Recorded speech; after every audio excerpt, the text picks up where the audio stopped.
निवडणूक लागल्यानंतर, आता निवडणूक काही दिवसापूर्वीच लागली, आमचं पूर्वीपासून ठरतच होतं आणि जसं मी मालवणमध्ये 2 दिवसापूर्वी म्हणालो की आम्ही महायुतीसाठी प्रयत्न केला पण तो यशस्वी झाला नाही. त्यांना आमच्याबरोबर युती करायची नव्हती. ज्यांना आमच्याबरोबर युती करायची आहे त्यांच्याबरोबर आमची युती झाली आणि म्हणून प्रचारासाठी मी कणकवलीत आलो. साहेब, कणकवलीच्या निवडणुकीसाठी तुम्ही आताच एक सूचक वक्तव्य केलं आहे की मी आलो आहे, अजून कोण पाहिजे, अजून पाहिजे तरी येणार. कोण शिवसेनेचे किंवा शिवसेनेमध्ये एवढे नेते आहेत, आमचे स्टार प्रचारकच 40ची यादी आहे. कोणी येऊ शकतात. आता ते आणि निवडणुकीच्या प्रचारामध्ये पार्टी पाठवतच असते, लक्षात घ्या. म्हणून कोण येतील काय नाही ती नावं आम्ही नंतर जाहीर करू, ते तुम्हाला कळणारच आहे. पण आम्ही सक्रिय झालेलो आहोत शहर विकास आघाडीला निवडून आणण्यासाठी. जे नेते येतील ती यादी तुम्हाला आम्ही नंतर कळू. पण सर, युती होऊ नये म्हणून याला विरोध कोणाचा होता? बाहेरून होता, जिल्ह्यातून कोणाचा नव्हता.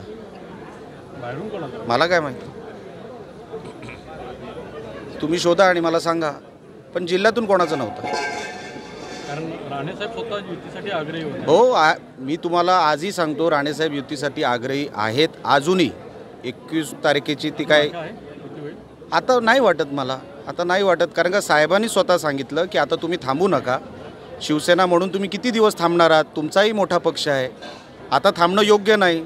वेळोवेळी प्रयत्न झाले, किती लोकांनी प्रयत्न केले, किती दिवस आम्ही प्रयत्न करायचे, किती बैठका घ्यायच्या, त्याला काहीतरी मर्यादा आहेत. उत्तर आम्हाला जे काही आलं ते काय समाधानकारक नाही. आम्ही राणेसाहेबांसमोर तोही प्रस्ताव ठेवला की साहेब उत्तर अशी समाधानकारक येत नाही आहेत आणि आम्ही किती दिवस थांबणार आहोत आणि जास्त दिवस थांबून उपयोग नसतो. कार्यकर्ते थांबलेले आहे, ही कार्यकर्त्यांची निवडणूक आहे, लक्षात ठेवा. ही काय आमदार खासदारांची निवडणूक नाही.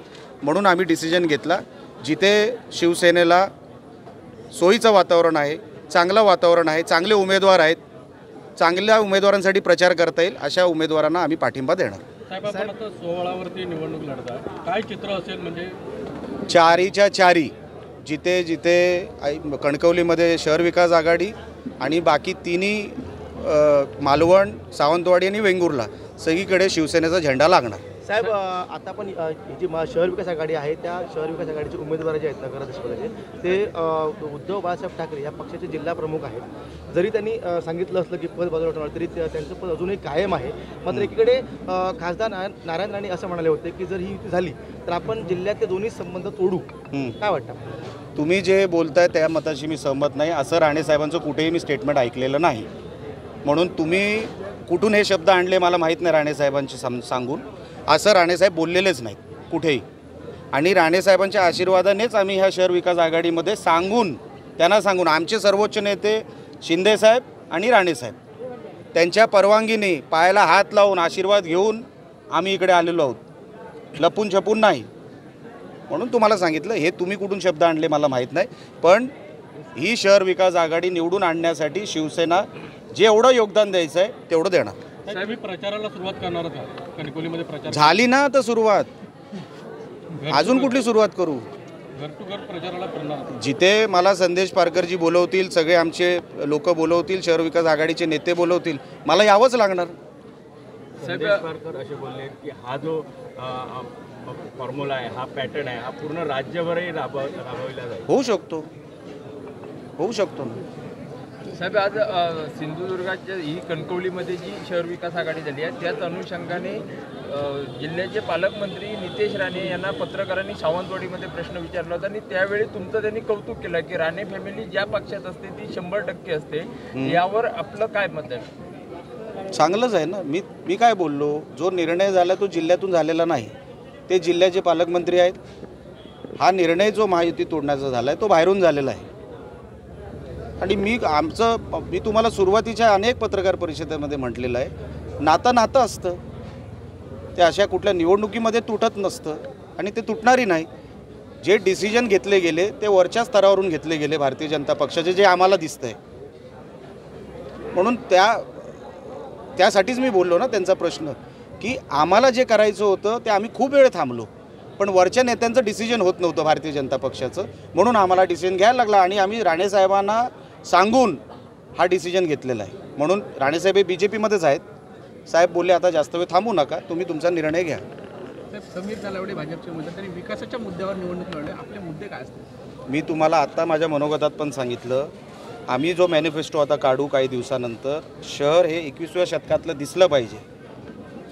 आमचे विरोधक काय म्हणतायत किंवा मित्र पक्ष त्या पलीकडचे काय म्हणतायत तो भाग वेगळा. आम्ही 10 वर्ष जी काय बघितली त्याच्यापेक्षा चांगली कशी देऊ शकतो मागच्या 10 वर्षापेक्षा, आमचा तो प्रयत्न राहील. एजेंडा जो आहे तो नागरी सुविधा, येणारा नगरविकासचा जो पैसा आहे त्याच्यामध्ये नगर उत्थानचा पैसा असेल, त्याच्यामध्ये वेगवेगळ्या हेडखाली पैसा जो आम्हाला आणायचा आहे तो आम्ही बसून नवीन नगराध्यक्षाबरोबर बसून त्याचं नियोजन करून शहराला प्रत्येक हेडमध्ये भरघोस पैसे मिळाले पाहिजे. मागचे जे मिळाले त्याच्यापेक्षा 20% जास्तच मिळाले पाहिजे, हा आमचा प्रयत्न राहील. आणि नवीन उपक्रम शहरामध्ये जे जे राबवता येतील ते सगळे आम्ही राबवणार. साहेब, तुम्ही आता भाषण करताना मनोगतात वक्तव्य केलं की तुम्ही एक फोन करा, निलेश राणे तुमच्यासाठी इथे हजर असेल. हो. जर एकूणच या अनुषंगाने जर बघितलं तर या निवडणुकीमध्ये सत्तेचा वापर करून कार्यकर्त्यांना, मतदारांना किंवा पदाधिकाऱ्यांना धमकावलं जाण्याची तुम्हाला शक्यता वाटते का? तुम्ही हे धमकीच्या अनुषंगाने का घेतलं? कार्यकर्त्याला कधी हॉस्पिटलची मदत लागू शकते, त्याच्यासाठी फोन करू शकतो, कधी ॲडमिशनसाठी फोन करू शकतो. तुम्ही धमकीच का समजलात? साहेब, तुम्ही म्हणताय की युतीचा निर्णय हा झाला नाही, त्याला बाहेरचे व्यक्ती जबाबदार आहेत. मात्र सावंतवाडीमध्ये सभा झाली होती रवींद्र चव्हाणांच्या उपस्थितीमध्ये. यावेळी भाजपचे जिल्हाध्यक्ष असं म्हणाले होते की आपल्याला स्वतंत्र निवडणूक लढवायची आहे, कार्यकर्त्यांची मागणी आहे, असं त्यांनी व्यक्त केलं. त्याला रवींद्र चव्हाणांनी ममा म्हटलं होतं. या संदर्भात तुम्ही काय सांगा? मी तुम्हाला सांगतो, जे काही त्यांच्या पार्टीत काय होतं, मी काय आतमध्ये बसलेलो नसतो, पण मला जे काय कळलं, मी काय बोललो, माझे जे काय आम्ही जो काय संपर्क साधला त्या लोकांची, नेत्यांशी, आम्हाला जे काय थांबवलं गेलं, अनेक दिवस आमचे जे काय घालवले, जे प्रचारामध्ये आम्ही वापरू शकलो असतो, त्याच्यावरून लक्षात आलं हे जिल्ह्यातून होत नाही आहे, हे बाहेरून होतं आहे. आणि म्हणून आम्ही तो डिसिजन घेतला की, आणि राणेसाहेबांना सांगून घेतलेला आहे, किती वेळा सांगू की हा डिसिजन जो आहे तो बाहेरून झालेला आहे, इथून झालेला नाही. साहेब, कणकवली आणि मालवणच्या पक्षाने तुमच्यावर प्रमुख जबाबदारी दिली. कणकवलीमध्ये कोण प्रमुख नेते येतील शिवसेनेचे आणि कोणाकोणाच्या सभा होतील? तुम्ही कदाचित लांब असल्यामुळे ऐकलं नाही, ती सगळी माहिती तुम्हाला देण्यात येईल. आज प्रचाराची सुरुवात माझ्या इथे उपस्थितीत माझी झालेली आहे, शिवसेनेची. कालांतराने आमचे तेलीसाहेब गेले होते फॉर्म भरायला. आता उद्यापासून खरी जी काय रणनीती आहे, कुठे सभा होतील, कुठे रॅल्या होतील, ह्या सगळ्या उद्यापासून आम्ही नियोजन करून नियोजनबद्ध आम्ही तो प्रचार करणार.